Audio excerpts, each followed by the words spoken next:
Okay, let's do this. Episode 5 of A Little Bit Unglamorous. I'm your host, Erica Renee, and thank you so much for letting me have a week off last week. Oh my goodness, I was starting to feel so sick, and when I go down hard, and for a long time. I'm still sick. I did end up losing my voice, and I don't know, I just have this crazy cold, and I've slept awful for the last 3 days. I've had this nice long weekend. It's Memorial Day today, and I've slept terribly. The weather is kind of gloomy, as you can see if you're watching the video portion, and it didn't rain today, which is good. It's surprisingly not super cold. It's nice and brisk outside, so I'm cozy today. Managed to put on a face and makeup, but otherwise cozy vibes. So that's what we're doing today. We have a lot to go over. We are nearing the end of May, unfortunately, my favorite month of the year, although this one was kind of chaotic, but I think we're ending on a high note here. So I want to recap my birthday week, what I did there, and then obviously this weekend is nearing an end for me, unfortunately. But so yesterday I went to a rugby game for the first time, and I was pretty excited to see the new Snapdragon Stadium, and San Diego State is my alma mater, so I was pretty excited to see that, although the stadium is quite a bit smaller than the Qualcomm Stadium was, and which is kind of unsurprising since the NFL used to play at Qualcomm, but nevertheless, it was a nice clean stadium. I kind of liked because it was a rugby game. It wasn't too packed, so it was a lot of fun. I had no idea what was going on the whole time, but it was fun nevertheless. I went with my boyfriend and a couple of his friends, and so that was a fun Sunday activity. Coughed all night last night. Oh my goodness. I don't know if my voice still sounds a little bit sick, but we're gonna roll with it. So last we spoke, I left off, it was my birthday week, and I was really excited to be trying to figure out plans with what I wanted to do, and for some reason this year I was just not on it with the plans. I was kind of going with the flow. But as you know, when you're getting a bunch of big people together, it's kind of hard to not have any sort of plans. So that's what I was really struggling with this year. But luckily, everything fell together last minute for me, thank goodness. So on Thursday last week was my actual birthday. I took the day off. I never really like to work on my birthday because it's sort of depressing, especially working from home by yourself on your birthday, doing stuff that you'd rather not be doing. So I always like to take the day off just for myself. I didn't really have any sort of set plans, but my boyfriend took the day off too, and we ended up going to downtown La Jolla, which was fun. And we got drinks at George's at the Cove and Duke's, all those nice fancy places that have really pretty upper decks that you can sit and have a nice drink on. The day was actually pretty sunny over there, so that was really nice. And then we had a really nice Italian dinner at this place in downtown called Piatti, and it was very delicious. I can't remember the name of what I had, but it was just this amazing handmade pasta dish that was just stuffed with all of this cheese and mushroom, and it was so good.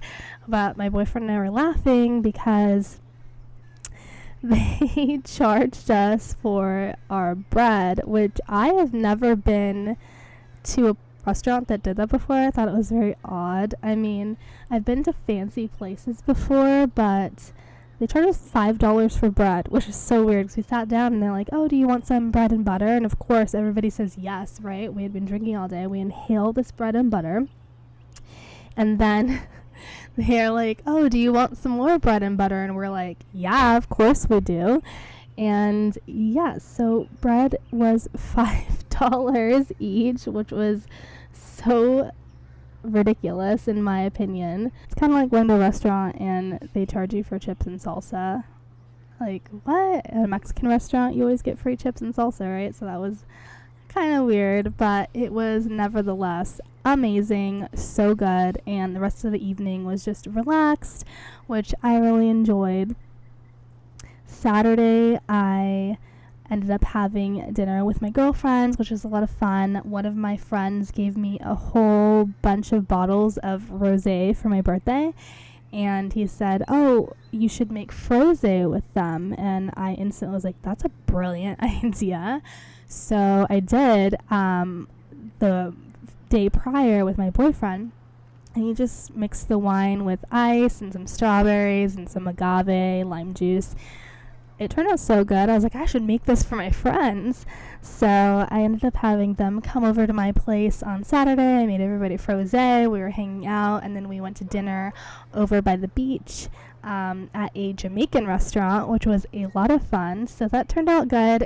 Considering a few hours before, I had no idea where I wanted to eat dinner, no reservations. And of course, all the reservations were filling up. So everything ended up working out, which was good, and it ended up being a good birthday, as crazy as May has been. Can we just take a minute for my bangs right now, because I am very excited that my bangs over here on my left side are finally getting long again, because a while ago I accidentally burned them short. Still recovering from the repercussions of going platinum blonde. My hair is finally feeling healthy again, thank goodness, but I'm kind of feeling the two bangs. I feel very 70s. So I'm probably about a month into using tretinoin, which is like the prescription grade retinol, and I feel like the results are pretty good. I mean, I've always had pretty good skin. It's like one of the lucky things in life. Thank you, Mom. Thank you, genetics. But I feel like it really does. I mean, maybe it's like the placebo effect, but I've heard people raving about it, so I'm going to keep consistent with it, and hopefully it will keep me young forever. But lately, I've been trying really hard to meal prep. I have been trying to eat healthier, and as I mentioned previously, the Instapot that I recently got changed my life, and I've been trying to open my repertoire of things that I make, because once you kind of figure out your staple, you kind of tend to stick to those things. And I've had this Pinterest board for years and years and years, and it's actually so funny. It's my cooking board, and I named it Trophy Wife 101, and I save tons of recipes there. So I'm finally going through and starting to try new things. Funny enough, one of my go-to recipes is this ethnic recipe that's in layman's term called green spaghetti. It is a Peruvian dish called tallarines verdes, and it is my favorite dish. It's actually very easy to make. I love to meal prep it, and I look forward to eating it every single time that I make it and I prep it. But my boyfriend and I have this running joke of who will get to be, oh my gosh, there's so many birds in the background right now. This mic actually fairly does a good job with cutting all that out, but of course the second you start filming is when all the chaos starts happening. But what was I saying? My boyfriend and I always we have this competition going on of who will get to be the one that stays at home, like who's better at A, B, and C things. And although he does have a one-up on the cooking, which really I have the one-up, I guess you could say, but meanwhile he is cooking us bread from scratch today, and he's been making pizzas from scratch. But I think I'm not so bad. I just think years and years and years of living by yourself, it's kind of hard to make food that makes sense and is affordable when you're just one person and you can't eat it all before it all goes bad, or you're working all the time, and sometimes it's easier to just pick something up and go. And I actually feel very accomplished when I create a delicious meal. I like to try them out on myself first, and then I'll feed them to my boyfriend. I've had a couple of them go awry, and he's so sweet. He'll tell me they're delicious. I'm like, you're totally lying right now, but thank you. And they're like, no, it's actually delicious. I'm like, okay, because I definitely did not think it was delicious. So for May, every year I go into treat yourself mode, because I figure, well, it's my birthday, I deserve it. But I kind of always justify that whenever I want to buy something. I have this very bad habit of giving myself everything I could ever want. So I'm kind of hard to buy gifts for sometimes, because whenever I see something I want, I just immediately buy it for myself. And this year, my boyfriend got me these beautiful sunglasses that I saw. They're Ray-Bans, and I wanted them so badly. And I remember making a comment at the store like, oh, I really like those, and I was trying them on. And then I was talking to him a few days later. I was like, oh, I think I'm going to go back and try on the sunglasses. And he's like, you're going to buy them, aren't you? I'm like, probably. And so we get there, and I'm like, oh, I love them. I think I'm going to buy them. He's like, well, let me just buy them for you for your birthday. Because he had no idea what to get me. So ironically, yesterday was the day I could have used them the most at the rugby game, and I forgot them at home, of course. I have like 7 million pairs of sunglasses, but ironically, I don't love wearing sunglasses. A lot of times I feel like, oh, my makeup looks so good, I don't want to cover it. But obviously I want to protect my eyes and my face area. So speaking of buying myself everything that I could ever possibly want, I accidentally pulled the trigger on a second Sephora order a few days ago. And I was kind of influenced by this girl that I found on Instagram Reels. And she has this series where she puts on black lipstick, which I don't think I could pull off black lipstick, maybe for Halloween. But she layers other lipsticks and glitters and chrome flakes on top of it, and it looks so phenomenal. Sephora has this new brand, I forget the name, but they specialize in these little chrome flakes, and I was sold. I probably won't wear them on my lips. I think it might be fun maybe for like a Halloween look or something like that, but I thought they would look so good as eyeshadows, or even like, when people go to festivals and they put it around their eyes and they just have these really pretty glitters. So I think that might look really cool when I go to the Taylor Swift concert. So I picked up a couple of those because I thought they would be fun. And then I repurchased, I don't know if I was talking about the Clinique Black Honey lipstick. It was so popular recently. A long time ago, actually. My mom was telling me that it was very popular a long time ago, and now because of TikTok, it's very in again. I bought it, loved it. Literally the second day I owned it, it fell out of my bag at a restaurant that I was at, and I was so mad at myself because that thing is like $30. So I repurchased it. I couldn't help myself. I had to. By the way, whoever is watching the visual version, can we take a minute for my nails? This weather and lighting is not doing them justice at all, but every year I always think to myself, oh, I have to do a special nail look. So this year I went with a light pink chrome with an ombre glitter, and I think they turned out so good. I'm trying to make them last as long as possible. But I digress. Back to the makeup. I'm wearing the Pat McGrath Elson 4 again today. This is the Taylor Swift lipstick. It is worth every single penny. I swear to God. I wore it yesterday to the rugby game, and it lasted all day long. It looked so good. I wasn't even worried about it smearing anywhere. Sometimes you pay a little bit more, and it's worth it. This is one of those cases. I was recently watching an interview, or I saw a clip of the interview, and Hilary Duff was on this podcast, and I think it might be a makeup podcast, as they are asking her about her makeup look and what she wears.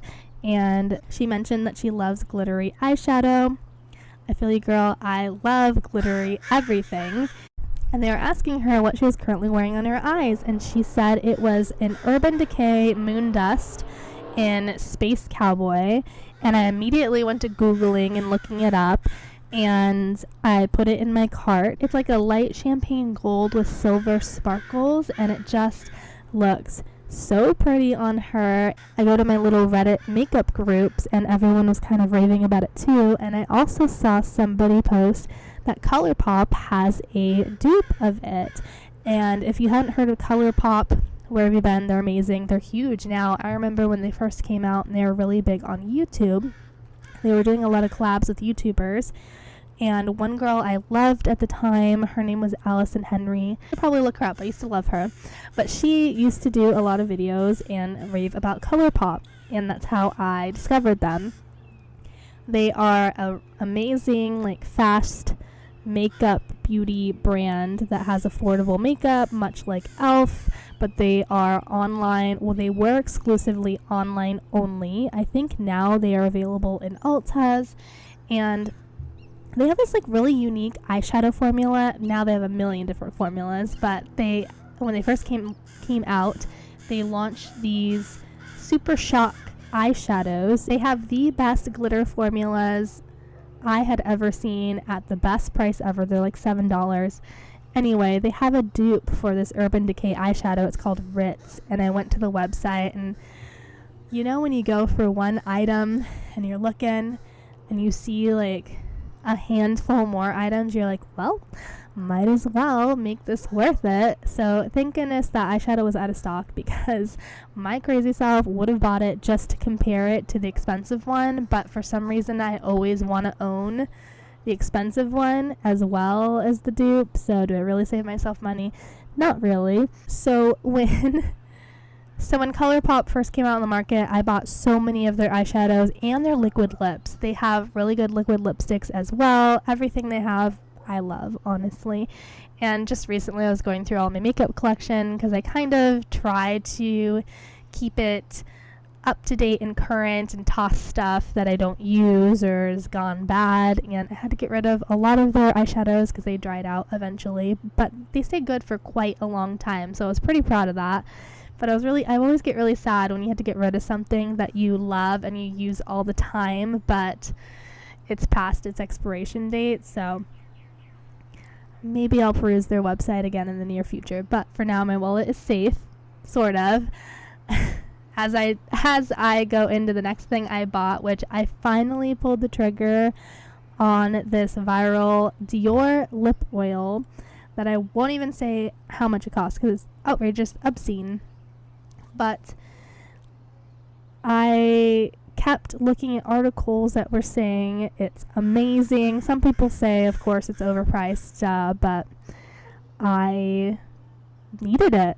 So I purchased it, and stay tuned. Is it worth the price that I paid? We're going to find out, but I'm pretty excited for it. I love me a good lip oil. Never really been a gloss girl until recently, actually.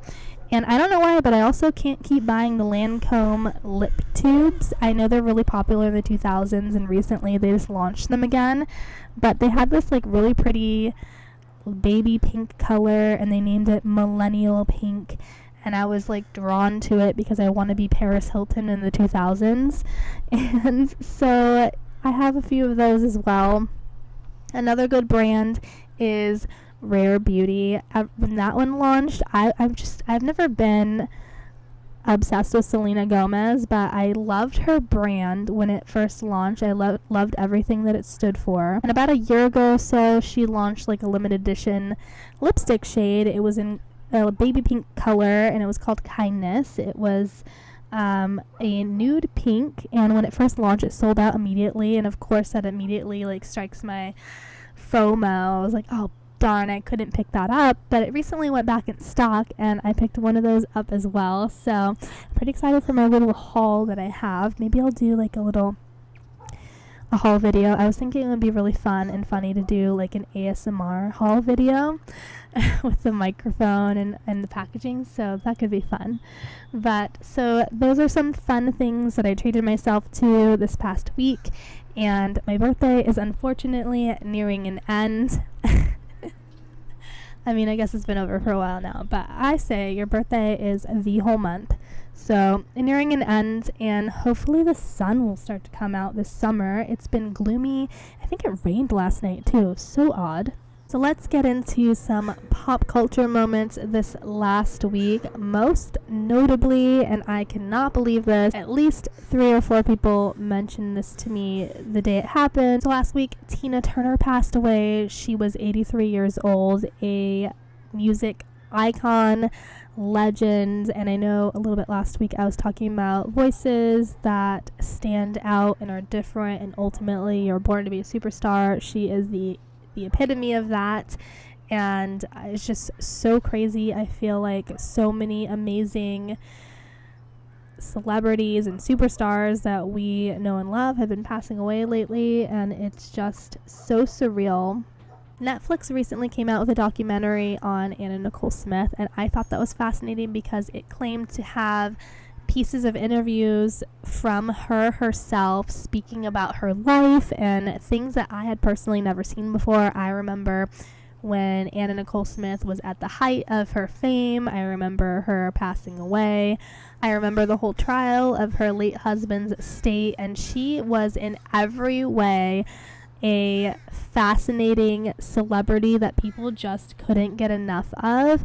And there was so much debate about her life, and so I was really excited to watch this documentary, and it's all about the rise and fall of Anna Nicole Smith, and I didn't realize how sad her story really was. I guess at the time in the 2000s, everyone was victimized by the tabloids, and as a spectator you kind of get caught in the story and how fascinating it is, and how you just want to know more and hear more, and you don't really stop to think about the person behind it. And she really went through a lot, so I kind of jotted down some notes about her story because I remember living it, and then now looking back, it's been over 10 years. It's crazy. Her daughter, I believe, is 16 now, which is so crazy. So she was married at 17. I believe she's from a very, very small city in Texas.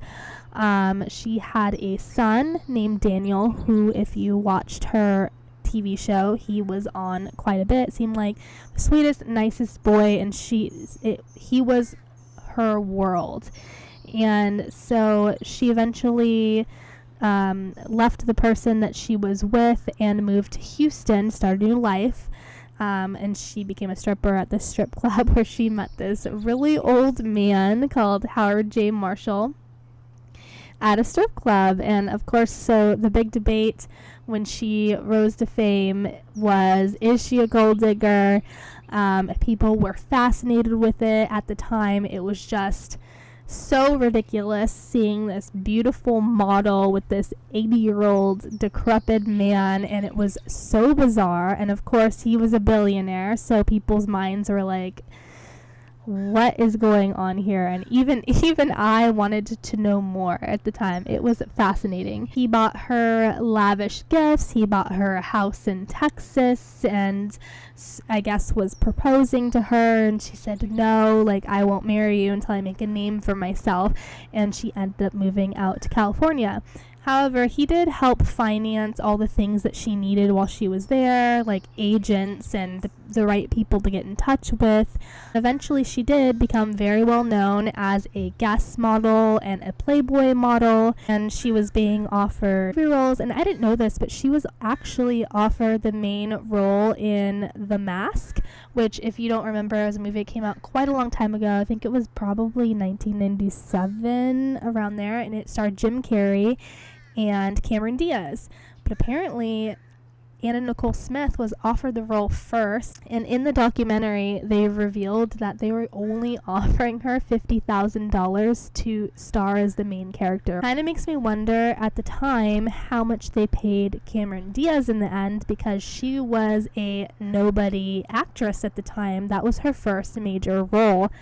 So I wonder if they paid her even less than that. So eventually Howard J. Marshall passes away, and there is this debacle, this huge media frenzy over his estate, because Anna Nicole Smith is now married to him.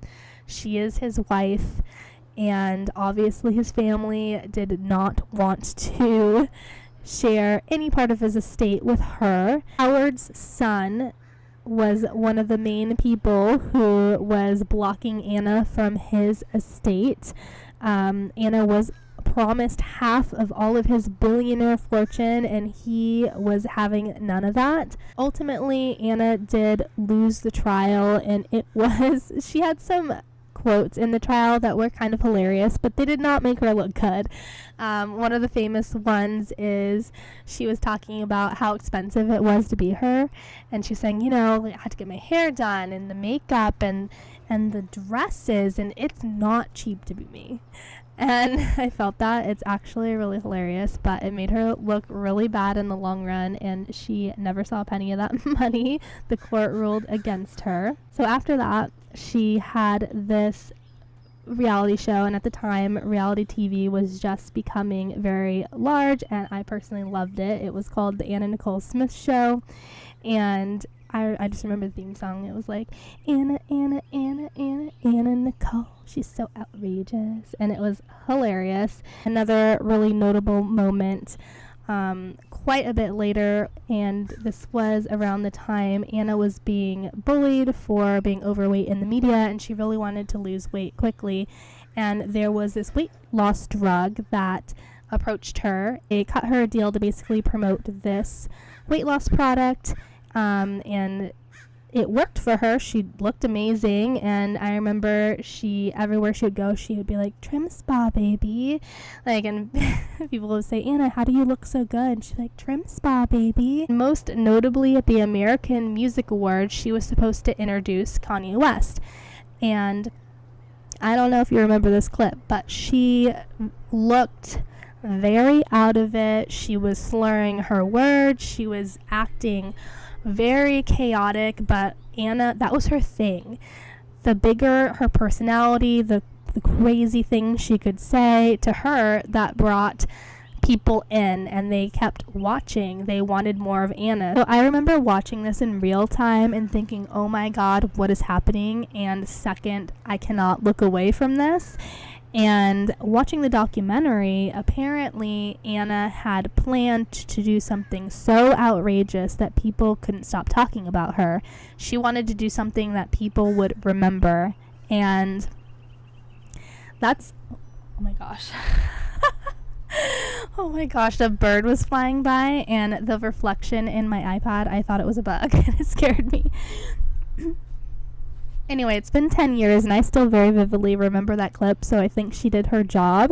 But apparently she immediately went off stage and said to her bodyguard, "Did I do good?" And there's one thing about Anna, she definitely knew how to work a crowd. The paparazzi would follow her everywhere because she would turn the theatrics up, and she always entertained them, always gave them the shot. And I guess at that point, paparazzi photos were being paid thousands of dollars depending on the celebrity and what they were doing, and I just didn't realize it was so lucrative. The next big hot topic in her life was the custody battle of her daughter. She very publicly had this friend and lawyer companion man, I guess. His name was Howard K. Stern, and he was also in her reality TV show Everywhere She Went. And when she passed away, she had just given birth to a daughter, and there became this huge custody battle between him and this random man that came forward named Larry Burkhead, who I had never heard of before, no one had ever heard of before, and suddenly he's coming into the media saying, "I'm the biological father of Danny Lynn, and I have the right to be her dad." etc., etc.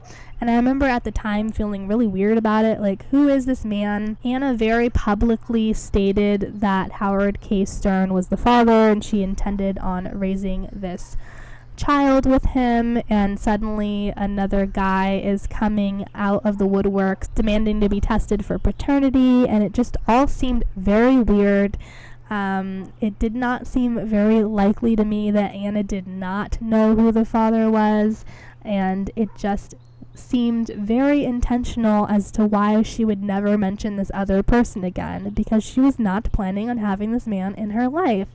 So, as it turns out, after watching the show, and this is all alleged, I guess, because obviously Larry Burkhead is not very stoked about how the show painted him, and he claims that it is rewriting history, although it makes a lot of sense to me as a spectator who saw it back then and is now watching it today. So after watching the show, I kind of wonder if things ended up the way Anna wanted. It doesn't really seem that way to me. The show depicted Larry Burkhead as more of like a donor to the child that she wanted. She very publicly wanted to have another kid, not a father figure. So it seemed that there was some sort of agreement that he would kind of be the donor and then step aside. He would be compensated for that, and she would then raise this child with Howard K. Stern.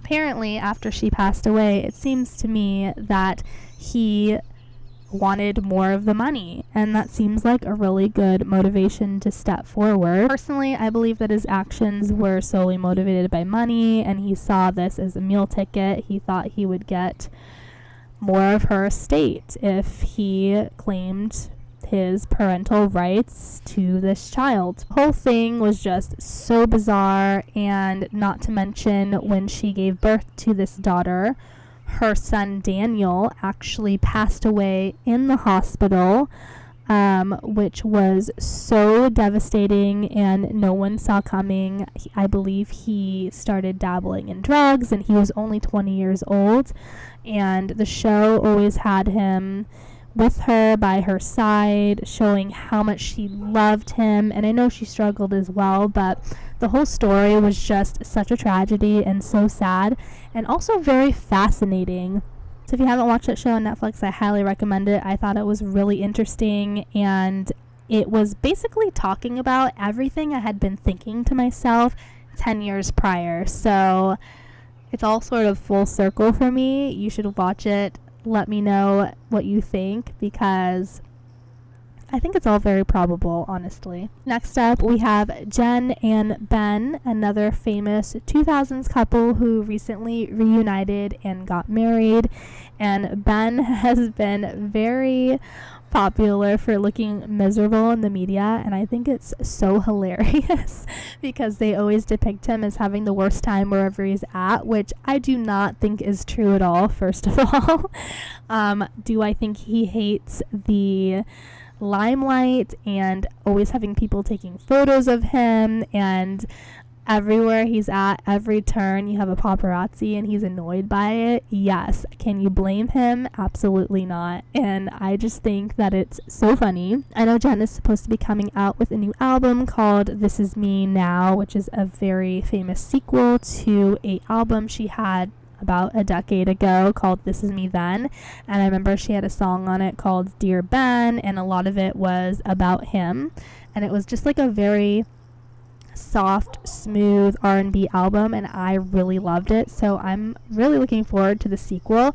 She announced it quite a while ago now, and I think it's supposed to come out this summer, but I think it's interesting how celebrities and musicians lately, they'll announce their projects months and months and months prior, and I just think that's really interesting. Like, things are typically announced and then they drop immediately, so I wonder if it's to build hype, but I haven't really heard her talking about it recently. She's had a number of other things coming out. She's had a couple of movies come out. One being Marry Me, which is like a really cute rom-com that has since been added to Amazon Prime, which I liked. It was pretty cute. And then she has another Netflix show called The Mother. It kind of reminded me of Enough, which was a action movie that she did where she basically went back and beat up her ex-husband after like becoming this badass bitch, but similar to that, I guess. Patricia Paytas is coming out with a new podcast. I am so excited. I remember when Frenemies with Ethan Klein stopped and had its last episode. I was so sad because I thought it was the most entertaining podcast ever. I love how they dressed up and I loved their banter and I just thought it was so funny. I was drawn into that. And ever since it ended, I was hoping she would do something similar again. So she recently announced she was coming out with a podcast, and I believe episode 1, probably 2 episodes are out by now, but she launched a podcast with Colleen Bollinger, and it's called Oversharing, and they also dress up and they just talk about their lives. I'm really excited for this podcast. I am definitely going to put it in my weekly rotation, and I love the podcasts that are filmed. That's like the thing to do now. But a lot of times when I'm really busy and on the go, I'll just listen. But her podcast is definitely one I'm going to want to watch just because of all of the costumes. And I love to see the banter in real time. So I can't wait to check that out. Lastly, but definitely not least, we're going to talk about my queen, Taylor Swift. She recently announced 2 special editions of her album, Midnights, and at first I was so ecstatic because I saw that she was putting the 3 a.m. tracks available to buy finally, and I personally collect the vinyls, so I was very excited for this until I went on the website and realized that they were only offered as CDs or digital downloads. So unfortunately I'm still waiting for the vinyl version with all the 3 a.m. songs. I swear she's a marketing genius because I already have too many copies of this album, and so I'm still patiently holding out for the 3 a.m. edition vinyl. I know it's coming soon and I'm ready to buy it. However, she came out with Midnight's Till Dawn edition. It's CD only, and she added her Target exclusive song to it called Hits Different, which I love. It's a bop. I'm very excited to finally be able to hear her exclusive music that wasn't even on streaming services, which I think is a really smart marketing move, but as a consumer, it was kind of a bummer that we had to wait so long to hear it. And when her album came out, people were so excited that Lana Del Rey was going to be singing on one of the tracks. And when it came out, everyone was sort of disappointed because Lana didn't even have a verse in the song. She kind of just sang backup very quietly, so people were wishing they heard more of her.